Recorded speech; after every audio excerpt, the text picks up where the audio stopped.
So Bismillahirrahmanirrahim. We so far we have covered in the integration knowledge area the first process of develop project charter, and then we covered this process जिसमें हमने plan पूरा बनाया था और हमने plan के components देखे, and then actually that day we jumped to the last process और मैंने कहा ये वो तीन processes हैं जो बेसिकली आप ऑलरेडी रीटा प्रोसेस चार्ट के अंदर बड़ी डिटेल में कवर कर चुके थे।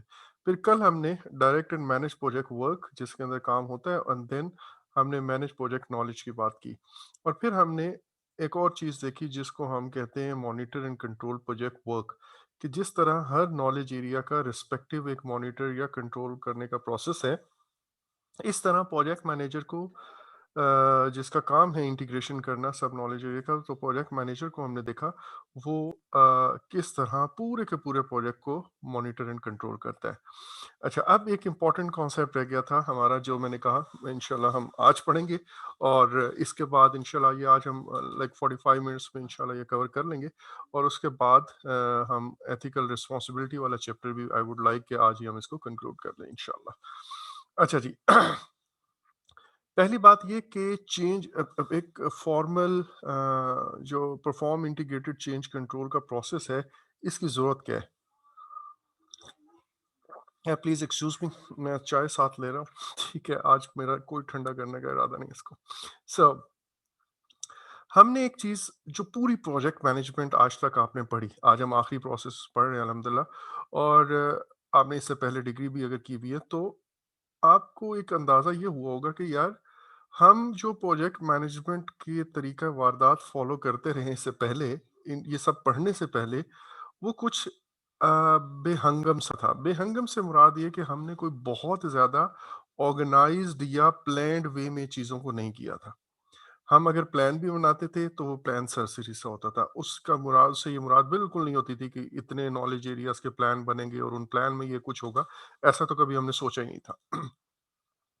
इसी तरह हम ज़्यादा से ज़्यादा हम एक ख़ास लेवल के कामों को स्केड्यूल कर लेते थे और एक गैंट चार्ट बना के और उसमें काम करते थे। लेकिन हमने ये सारी चीज़ें जब पढ़ी तो हमें एक समझ ये आई कि यार इस तरह नहीं होता।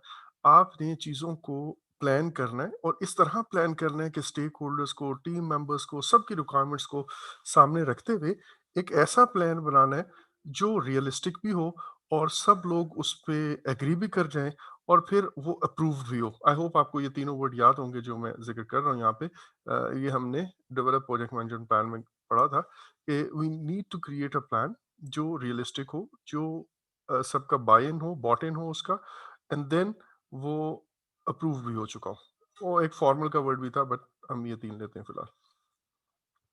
अच्छा, अब प्लान बनाने का मकसद सिर्फ़ एक फ़ॉर्मेलिटी पूरी नहीं करना कि यार हम पीएमआई स्टैंडर्ड फ़ॉलो कर रहे हैं, तो हम ये डॉक्यूमेंट्स बनाते हैं और उसके बाद प्लान एक कबर्ड में बंद करके रख दिया और हम उसको फ़ॉलो ना करें, ये हरगिज़ मतलब नहीं है। इनफैक्ट ये plan through out the life of the project use होता है। अब इस प्लान के यूज़ होने के दौरान, या मैं ये कहूँ कि एग्ज़ीक्यूटिंग के अंदर, आई एम सॉरी यार, अच्छा, एग्ज़ीक्यूटिंग के अंदर हो ये रहा होता है कि 2-3 मतलब पॉसिबिलिटीज़ हैं। एक पॉसिबिलिटी तो ये है कि हम प्लान को ठीक तरह से फ़ॉलो ना कर पा रहे हों। अगर प्लान को ठीक तरह से फ़ॉलो ना कर पा रहे होंगे, तो उसका नतीजे में हमें किसी न किसी जगह पे, स्कोप में, स्केड्यूल में, कॉस्ट में, क्वालिटी में, किसी न किसी जगह पे हमें जब उसका कंट्रोल प्रोसेस आएगा, तो उस कंट्रोल प्रोसेस में जब हम एक्चुअल वर्सेस प्लान को कंपेयर करेंगे, तो वहाँ पे हमें वेरिएंस नज़र आ जाएगी। अच्छा, दूसरा ये हो सकता है कि यार मैं इस प्लान को फ़ॉलो कर रहा हूँ। प्लान पूरा फ़ॉलो हो रहा है, लेकिन हमें वेरिएंस भी कोई नहीं नज़र आ रही, बट एक वेरिएंस नज़र आती है, और वो वेरिएंस क्या है? वो वेरिएंस है यार हमने अचीव क्या करना था, हमने अटेन क्या करना था, हमारा ऑब्जेक्टिव क्या था। अब ये प्लान को फ़ॉलो करने से वो ऑब्जेक्टिव मीट हो रहा है या नहीं हो रहा। इसका क्या मतलब है? इसका ये मतलब है, लेट्स से हमने अपना ये ट्रेनिंग कोर्स जो है, इसका एक प्लान बनाया कि यार इस तरह इन चीज़ों को सामने रखते हुए हम यूं काम करेंगे। 2 घंटे आप लेक्चर सुनेंगे और 2 घंटे आप में भी अपना टाइम खुद से देंगे पर डे। अच्छा, अगर पर डे नहीं दे सकते तो वो वीकेंड आप पिछला सारा कवर करने की कोशिश करेंगे, और ये आपको एक चिल्ला काटना पड़ेगा। 50 दिन कह लें, 40 दिन कह लें, जो मर्जी ये बनता है, ये आपने काटना ही काटना है और इसके बगैर आप कामयाब नहीं होंगे। अब एक तो रीज़न ये हो सकती है, एक तो सिचुएशन ये हो सकती है कि हम ये 2 घंटे नहीं दे रहे या आप वो 2 घंटे नहीं दे रहे। मतलब क्लास में नहीं हो रही उस तरह रेगुलर, या फिर आपकी जो सेल्फ स्टडी है उसका आपको टाइम नहीं मिल रहा। अच्छा, एक ये हो सकता है कि यार ये फॉलो तो हो रहा है, लेकिन हमें वो बात समझ नहीं आ रही, ठीक है? हमारा जो एक्चुअल ऑब्जेक्टिव है वो तो ये है कि हमें लर्निंग हो, और अगर वो लर्निंग नहीं हो रही तो वी वुड लाइक टू सी कि यार क्या मसला है?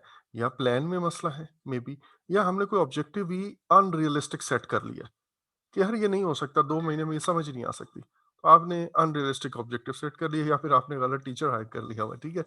बहरहाल व्हाटएवर द केस में बी, हम ये कह रहे हैं कि यार या तो प्लान ठीक होगा और हम फॉलो नहीं कर रहे होंगे, या प्लान फॉलो हो रहा है और उसका फ़ायदा हमें नहीं हो रहा, ठीक है? अच्छा, अब जो भी ये रीज़न्स हैं, हम इस रीज़न्स की वजह से जब वो वेरिएंस होती है, वेरिएंस एक लिमिट से ज़्यादा होती है वगैरह-वगैरह, जो हमने कल डिस्कस किया था, हमें एक ज़रूरत महसूस होती है कि या तो हम प्लान को चेंज करें, जो हमने डिसाइड किया हुआ है उसके अंदर चेंज करें, या फिर उस हमें जो है ना कोई ऐसा काम करना पड़ता है कि ये जो प्रॉब्लम्स आ रही हैं वो किसी तरह एड्रेस हो जाए, ठीक है? अच्छा, अब इसका मतलब ये हुआ कि आपको अगर कल वाला जो कॉन्सेप्ट हमने याद किया था, डिस्कस किया था करेक्टिव एक्शन का और प्रिवेंटिव एक्शन का, वो भी आप ज़रा माइंड में रखिएगा, और करेक्शन का। अच्छा, अब इसका मतलब ये हुआ कि जब भी हमें कोई ऐसी ज़रूरत महसूस हो कि हम अपने प्रोजेक्ट के प्लान के अंदर कोई चेंजेस करने लगे। अच्छा, अब यहाँ पे मैं कुछ डॉक्यूमेंट्स का ज़िक्र कर रहा हूँ, वो ज़रा याद रखिएगा, लाज़मी याद रखिएगा मतलब। एक चीज़ है मेरा चार्टर। चार्टर के अंदर कोई चेंज हो स अगर मुझे करनी है, ये वो बेसिक डॉक्यूमेंट है जिसके ऊपर मैंने अपना प्रोजेक्ट खड़ा किया था। इसी के अंदर मेरे प्रोजेक्ट के करने का पर्पज़ है, इसी के अंदर मैंने प्रोजेक्ट में करना क्या है, उसकी गाइडलाइंस लिखी हुई है। सो अगर इस चार्टर के अंदर मुझे चेंज करना मकसूद हो बिकॉज़ ऑफ एनी रीज़न, ये जो मैंने आपको जनरल बातें बताई, बिकॉज़ ऑफ एनी रीज़न, तो हमें इसके लिए कोई फॉर्मल अप्रूवल चाहिए, क्योंकि चार्टर मेरी बुक नहीं है, चार्टर मुझे स्पॉन्सर ने लिख के दिया, नंबर 1। नंबर 2, जो मेरा प्रोजेक्ट मैनेजमेंट प्लान है, जिसके अंदर के मेरी तीनों बेसलाइन्स भी हैं एंड प्लान्स भी हैं, उस पे भी बहुत सारे लोगों ने एग्री किया था और बहुत सारे लोगों ने उसको अप्रूव किया था। इसके अंदर भी अगर मुझे कोई चेंज करनी पड़ेगी, तो ऑब्वियसली मुझे वो चेंज जो है ना वो अप्रूव करवानी पड़ेगी किसी और से। दैट मीन्स जो चीज़ मैंने खुद नहीं लिखी, उसको मैं खुद चेंज भी नहीं कर सकता। आसान चीज़ तो ये है। I am sorry. अच्छा, इसी तरह एक और डॉक्यूमेंट है, उसको हम कहते हैं कॉन्ट्रैक्ट। अब वो प्रोक्योरमेंट मैंने की किसी से, उसमें कॉन्ट्रैक्ट की बात हो रही है, या वो कॉन्ट्रैक्ट जो मैंने इधर जिसके तहत मुझे प्रोजेक्ट मिला है, इसके अंदर भी मैं कोई चेंज खुद से नहीं कर सकता। ऑब्वियसली मुझे अप्रूवल चाहिए होगा। अच्छा, तीसरी जो फोर्थ चीज़ है वो क्या है?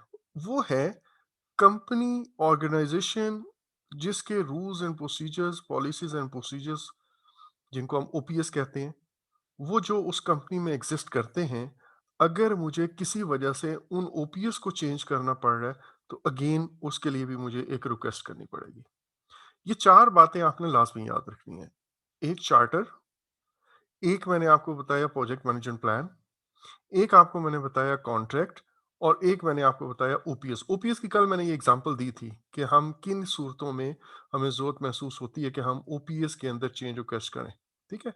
एक ऑर्गेनाइज़ेशन का प्रोसीजर है और मुझे इस प्रोजेक्ट को फ़ॉलो करना पड़ रहा है, और बिकॉज़ ऑफ सम रीज़न वो मेरे प्रोजेक्ट को एफिशिएंट एग्ज़ीक्यूशन के अंदर एक हिंड्रेंस बना हुआ है, ठीक है? ये हमने कल बात कर ली थी। इन सारी चीज़ों में अगर मुझे चेंज करनी पड़े, तो मुझे चेंज रिक्वेस्ट की ज़रूरत होगी। ये आपने लाज़मी याद रखना है, एक बात। अब हम आते हैं कि यार चेंजेस हमें कहाँ-कहाँ से इनिशिएट होती हैं या कहाँ-कहाँ से यहाँ पे आएँगी। पूरे प्रोजेक्ट से कहीं से भी आ सकती हैं, पूरे प्रोजेक्ट में। मसलन हम इनिशिएटिंग से शुरू करते हैं। इनिशिएटिंग के अंदर से मेरे पास चेंज रिक्वेस्ट आती है, लेकिन यहाँ पे एक बड़ा फंडामेंटल क्वेश्चन ये आता है कि यार देखें, मेरे पास इनिशिएटिंग प्रोसेस ग्रुप वो प्रोसेस ग्रुप है जिसमें अभी तक प्रोजेक्ट मैनेजमेंट प्लान फाइनल ही नहीं हुआ। सॉरी। मैंने अभी तक प्रोजेक्ट मैनेजमेंट प्लान फाइनल ही नहीं किया। मैंने इवन अपना स्कोप उस तरह से फाइनल नहीं किया, मैंने बेसलाइन्स नहीं बनाई। जब मैंने ये काम नहीं किए तो फिर चेंजेस किस चीज़ की? ठीक है? इस बात को आपने ज़हन में रखना है। मैं अभी थोड़ी देर में एक्सप्लेन करता हूँ, वापस आता हूँ इस टॉपिक पे। दूसरी चीज़ ये कि मेरे प्लानिंग के अंदर चेंज रिक्वेस्ट आ गई। अच्छा जी, प्लानिंग के अंदर चेंज रिक्वेस्ट कहाँ से आ गई?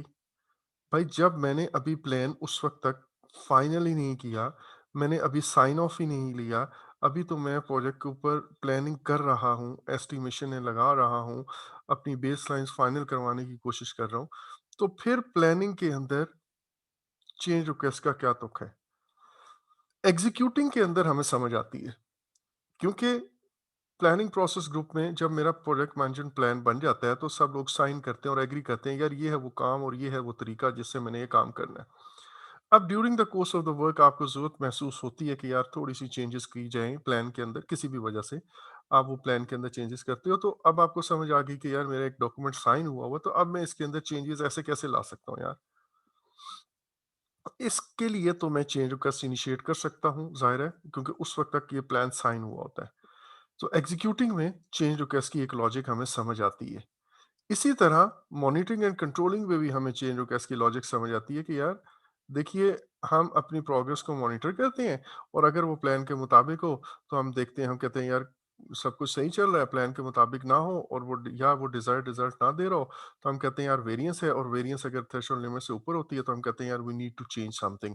या तो काम करने का कुछ अंदाज चेंज करेंगे, या प्लान चेंज करेंगे, या बेसलाइन चेंज करेंगे, कोई ना कोई चेंज हमें करनी पड़ेगी, सो दैट हम उस रूट कॉज या उस वेरिएंस का इशू को रिजॉल्व कर सकें और फिर आगे काम करें।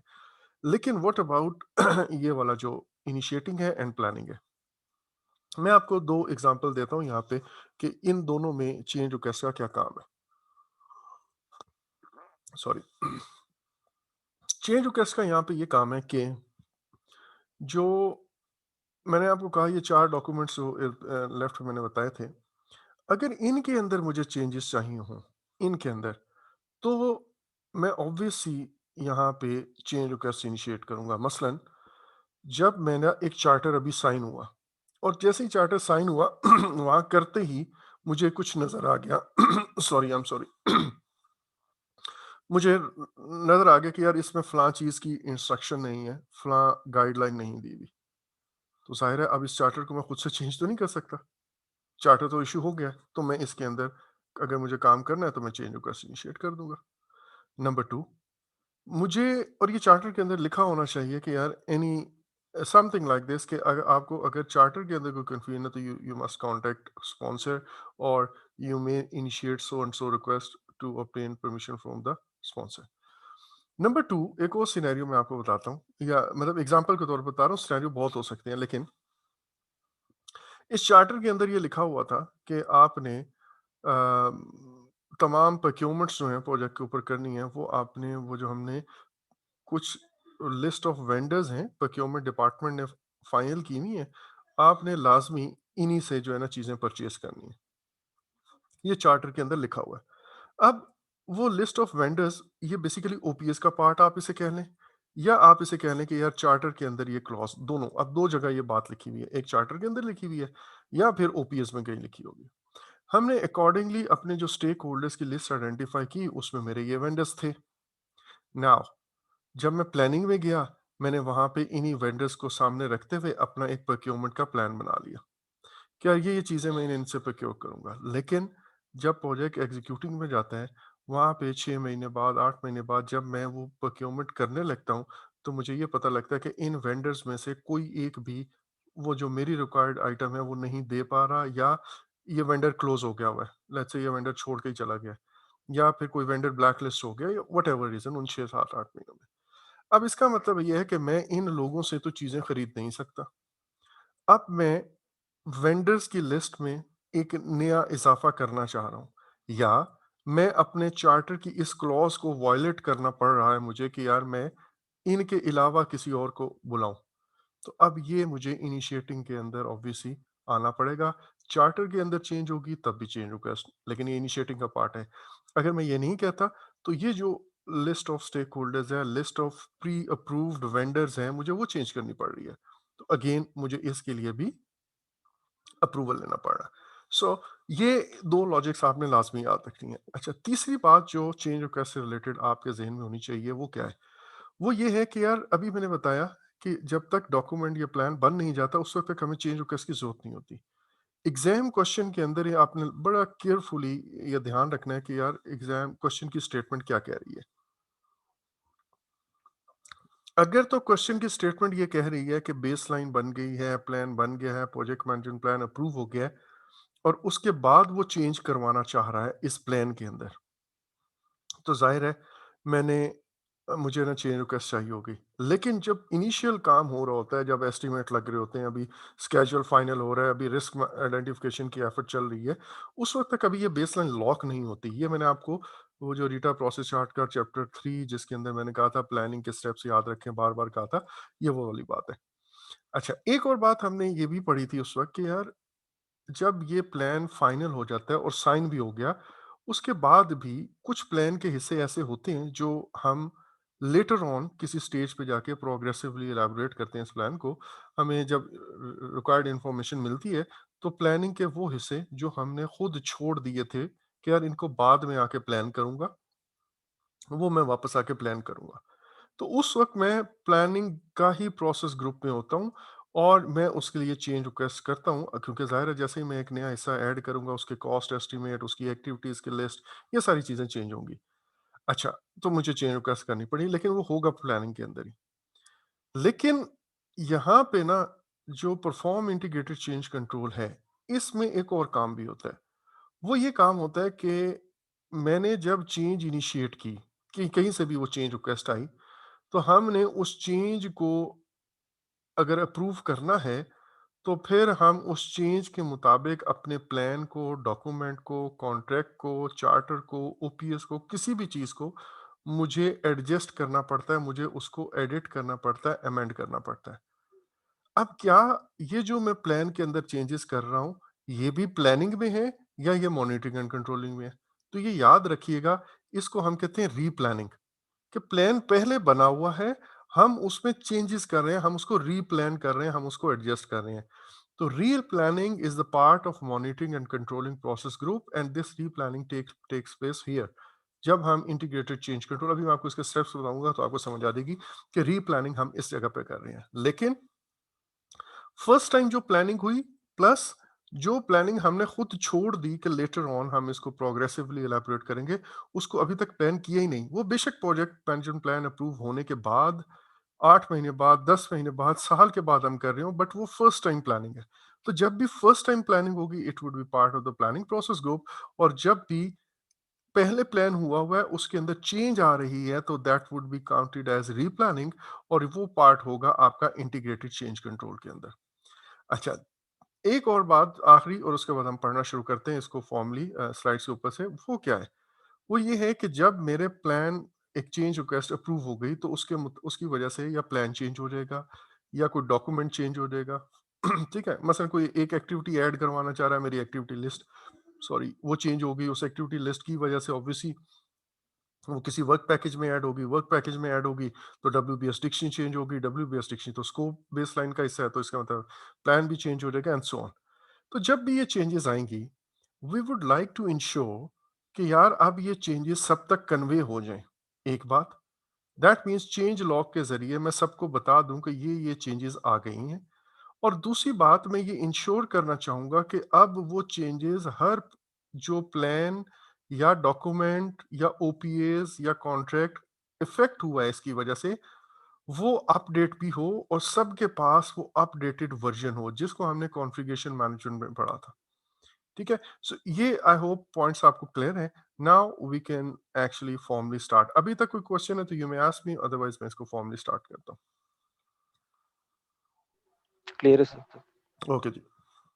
अच्छा, अब जो मैंने आपको थीम बताया कि यार हम प्रोजेक्ट को अब एक स्ट्रक्चर्ड वे में करते हैं, तो स्ट्रक्चर्ड वे में ये मतलब है कि भाई आप प्लान बनाते हैं और फिर उस प्लान को सीरियस लेते हैं। अगर उसके अंदर चेंजेस होती हैं, तो वो फिर आप चेंजेस जो है ना ऐसे ही मर्ज़ी से नहीं कर लेते। अच्छा जी, अब एक बड़ा इंपॉर्टेंट पॉइंट जो इस प्रोसेस का है, ये परफॉर्म इंटीग्रेटेड चेंज कंट्रोल को इंटीग्रेशन में रखने का जो मकसद है वो क्या है? वो ये मकसद है कि यार मुझे लेट्स से किसी स्कोप नॉलेज एरिया के अंदर एक चेंज स्कोप के रिलेटेड रिक्वेस्ट की किसी ने, एक ने में से टाइम से रिलेटेड कोई रिक्वेस्ट इनिशिएट की, एक ने क्वालिटी से रिलेटेड की। ये जो भी रिक्वेस्ट आ रही होगी वो किसी एक नॉलेज एरिया या कपल ऑफ नॉलेज एरियाज, एक या दो नॉलेज एरियाज को कंसिडर करके आ रही होगी। लेकिन integration perform integrated change control के अंदर we we actually the project manager वो इंश्योर करता है कि भाई उसने तमाम जो चेंज रिक्वेस्ट आ रही हैं उनका इफेक्ट तमाम नॉलेज एरियाज पे देखना है। ये लाज़मी है। अभी हम कुछ स्टेप्स पढ़ेंगे कि किस तरह प्रोजेक्ट मैनेजर एनालिसिस करता है और कैसे चीज़ों को देखता है। तो ये हमने याद रखना है कि एक बड़ा मेजर पार्ट जो है ना परफॉर्म इंटीग्रेटेड चेंज कंट्रोल का वो है to see the effect of change on all the knowledge areas. ठीक है जी। Sorry, not only knowledge areas but also on project constraints. ये मैं आपको बताता हूँ यहाँ पे इसका क्या मतलब है। मसलन कस्टमर सेटिस्फेक्शन, वो आप स्टेक होल्डर एंगेजमेंट के अंदर आप उसको ले जाएं बेबी, लेकिन जो कस्टमर सेटिस्फेक्शन है वो एक कंस्ट्रेंट है, उसका कोई नॉलेज एरिया सच नहीं है। ठीक है जी।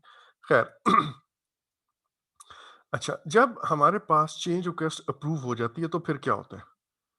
Let's say change request approve हुई और मैंने आपको अभी ये पिछली स्लाइड पे भी आखिरी बुलेट थी वो मैं सॉरी मिस कर गया कि जी रीप्लानिंग आपकी होती है। अब रीप्लानिंग की वजह से आपका प्लान चेंज हो गया, डॉक्यूमेंट चेंज हो गए, तो अब क्या होगा?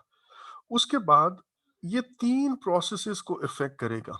एक तो ये कि direct and manage project work. वजह, ये मैंने आपको कल भी बताया था कि ये वो क जगह है जहाँ पे मेरे काम हो रहे हैं। तो इनिशियली मैं अपना project management plan and baseline के मुताबिक प्रोजेक्ट के ऊपर काम कर रहा था।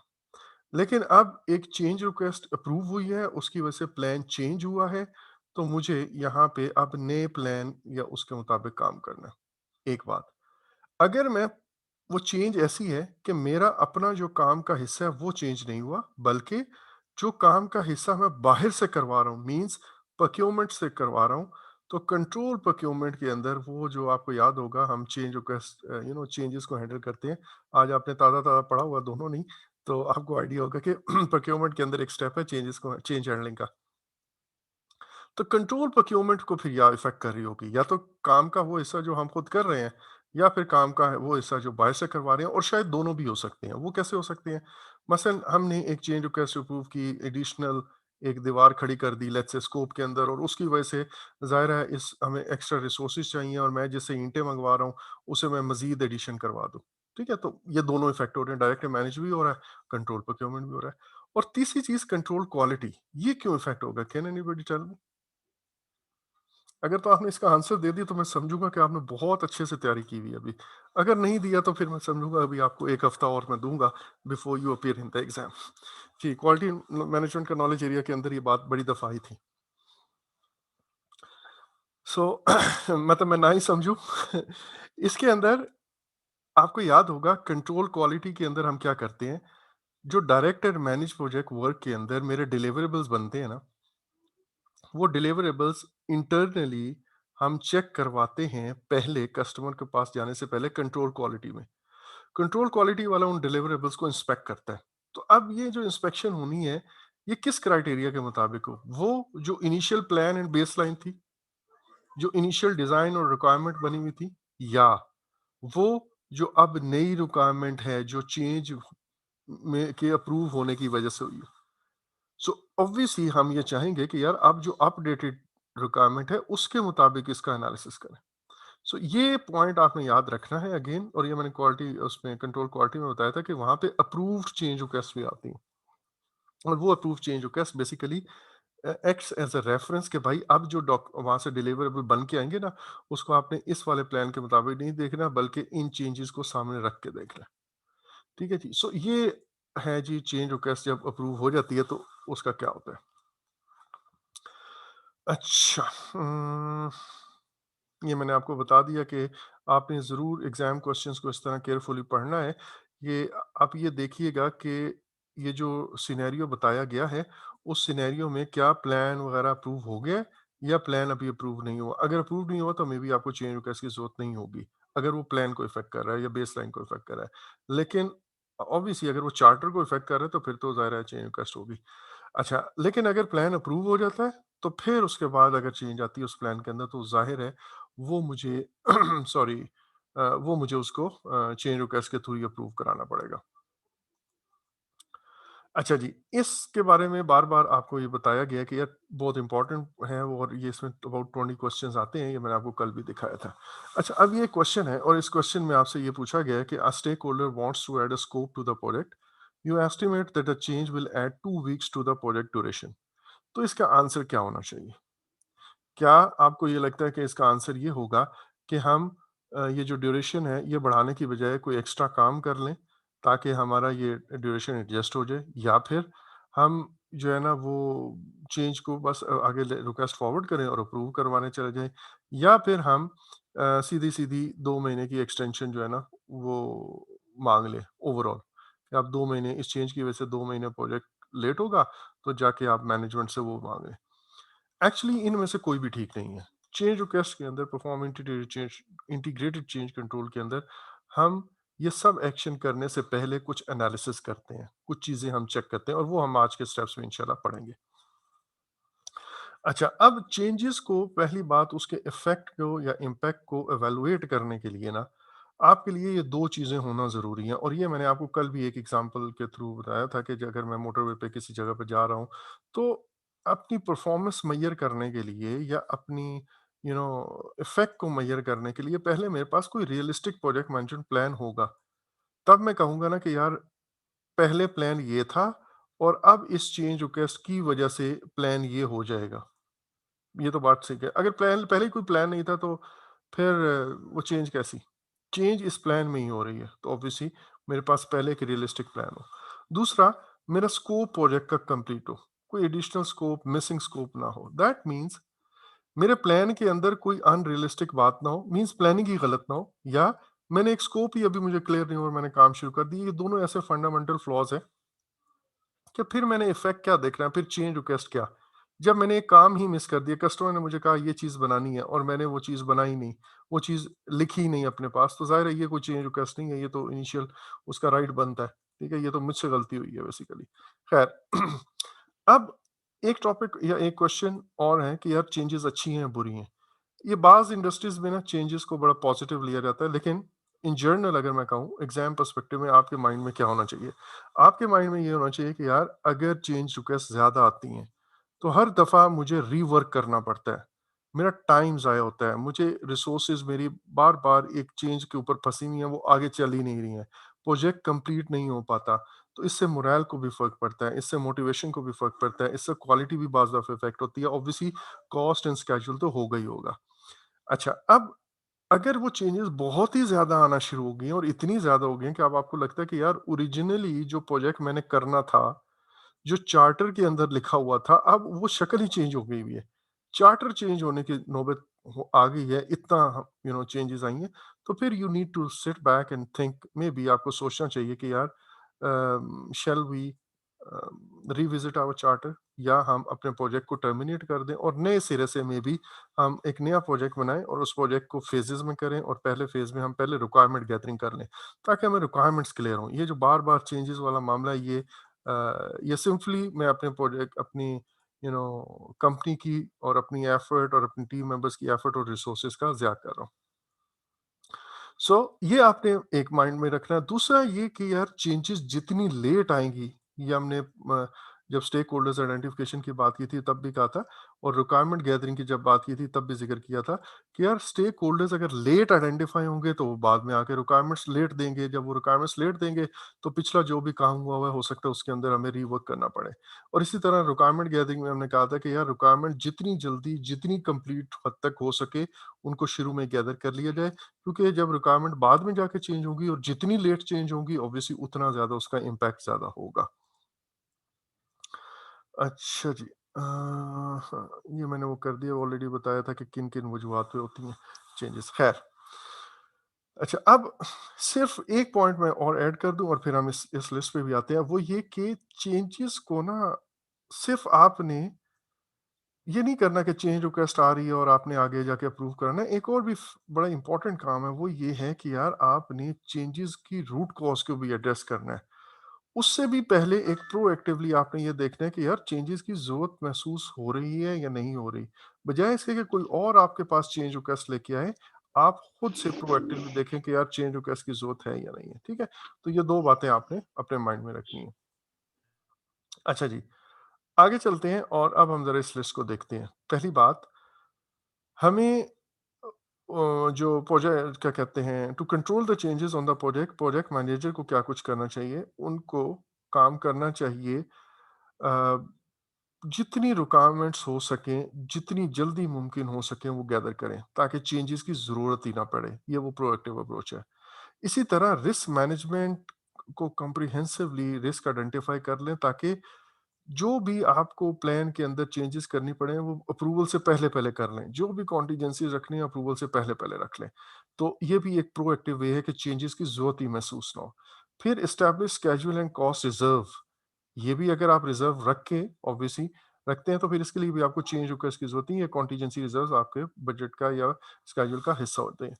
फिर have a process in place to control the changes. अब आपने अपनी तरफ से पूरी कोशिश कर ली है और आपने कहा कि यार प्रोएक्टिवली मैं जिस हद तक मुमकिन था मैंने ऐसे इकदामात ले लिए हैं कि मैं अब चेंजेस की ज़रूरत नहीं होगी। उसके बाद फिर आप एक चेंज कंट्रोल सिस्टम रख के उसको फिर स्ट्रिक्टली फ़ॉलो भी करें। ठीक है? सिर्फ़ वो फ़ॉर्मेलिटी के लिए ना हो, बल्कि उस सिस्टम को फ़ॉलो करना है। अच्छा, उसके बाद आप लोगों को ये अपने प्लान्स के अंदर लिखें कि यार चेंजेस अगर आएँ तो आपने किस तरह चेंज रिक्वेस्ट जनरेट करनी है, कोई परफॉर्मा है, कोई फॉर्म है तो वो लाज़मी बताएँ। अच्छा, उसके बाद है have clear rules and responsibilities for approving changes. कौन किसके पास चेंजेस लेके जाएगा, किसके पास आपने लिखवानी है, कौन इसको अप्रूव करेगा, किस तरह की चेंजेस कौन कौन अप्रूव कर सकता है, ये सारा आपने बताना है। Reevaluate the business case in the project charter if the number of changes becomes excessive. ये मैंने आपको बताया कि अगर बहुत ही ज्यादा चेंजेस आ रही हैं तो मे बी अब आपको चार्टर ही रिव्यू करने की जरूरत है। And then even you can consider terminating a project that has excessive changes and start a new project with more complete requirements. उसके बाद है allow only approved changes to be added to the project baseline. Unapproved changes किसी सूरत project के ऊपर आप allow नहीं करेंगे।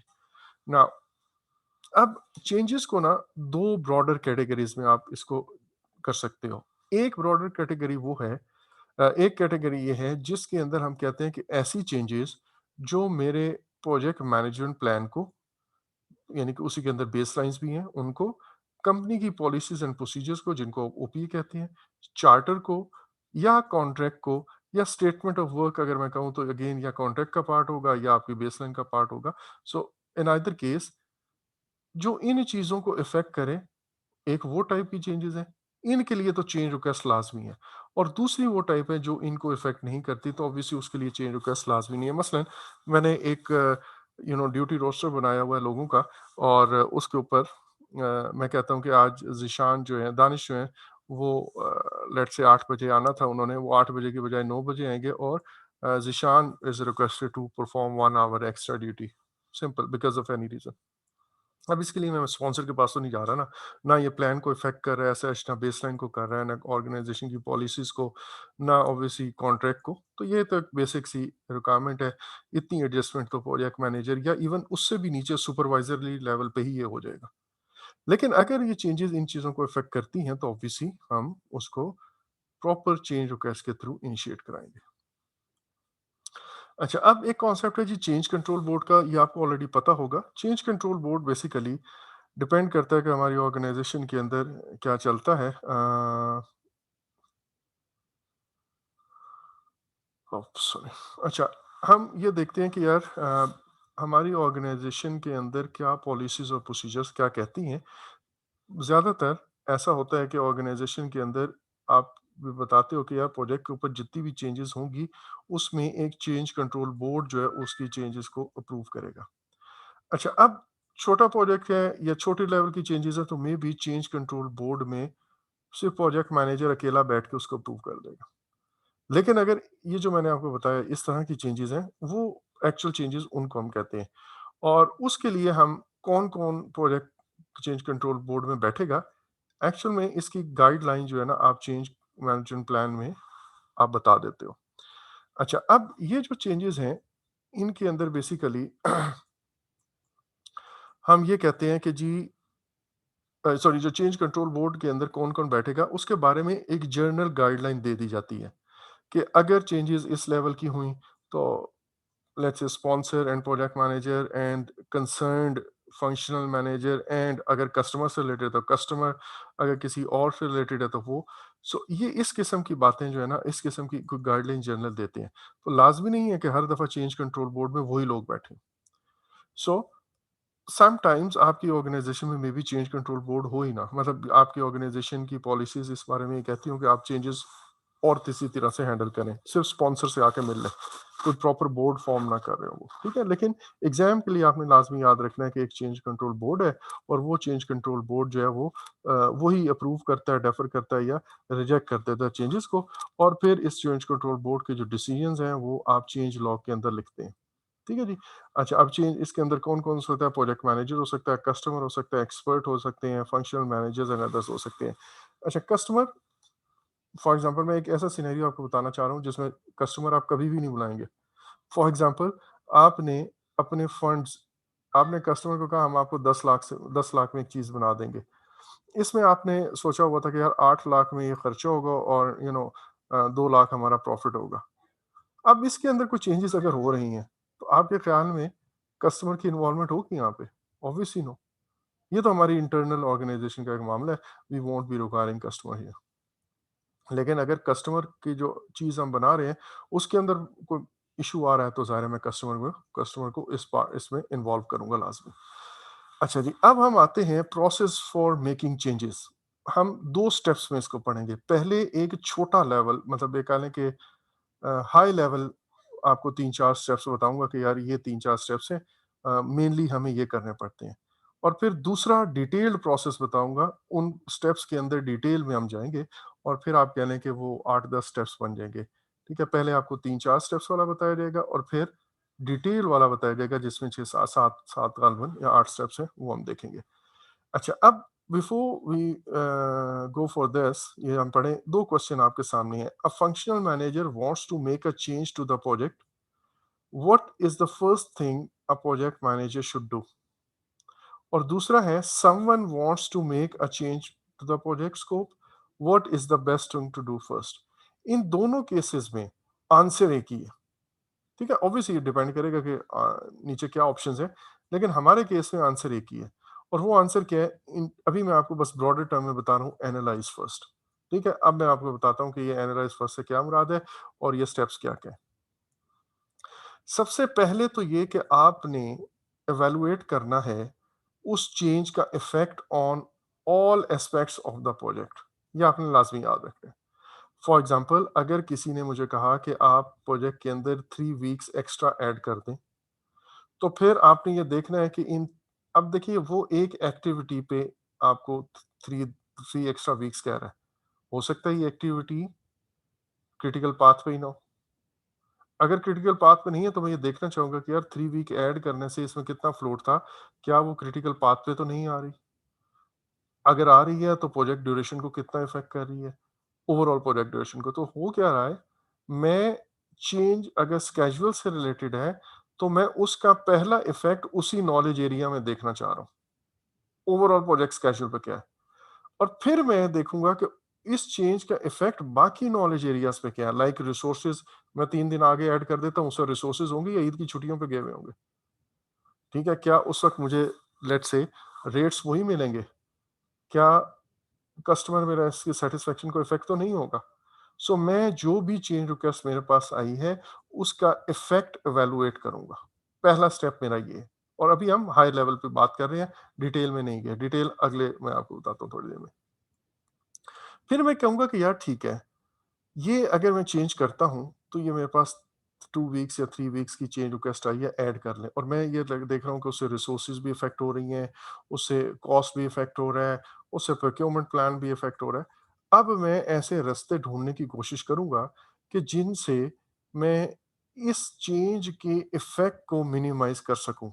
कोशिश तो मेरी ये होगी, इस चेंज का इफ़ेक्ट बिल्कुल 100% ख़त्म हो जाए, और मैं कुछ ऐसा करूँ कि मुझे ये चेंज जो है ना वो कॉस्ट के लिहाज से, स्केड्यूल के लिहाज से या अदरवाइज़ उसका इफ़ेक्ट ना आए मेरे प्रोजेक्ट पे।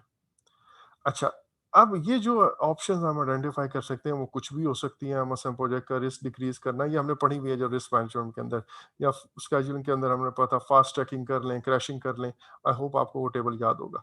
तो हम कोई भी ऑप्शंस ढूँढते हैं कि यार क्या ऐसा किया जाए कि जिससे हम इस चेंज जो हमें रिक्वेस्ट आई है, उसका इफ़ेक्ट क्लियर हो जाए। मसलन मैं आपको बताऊँ, एक कस्टमर ने कहा स्कोप ऐड कर दें, कस्टमर ने खुद कहा और हमने कहा कि यार इस स्कोप की वजह से हमें प्रोजेक्ट के ऊपर 1 महीना एक्स्ट्रा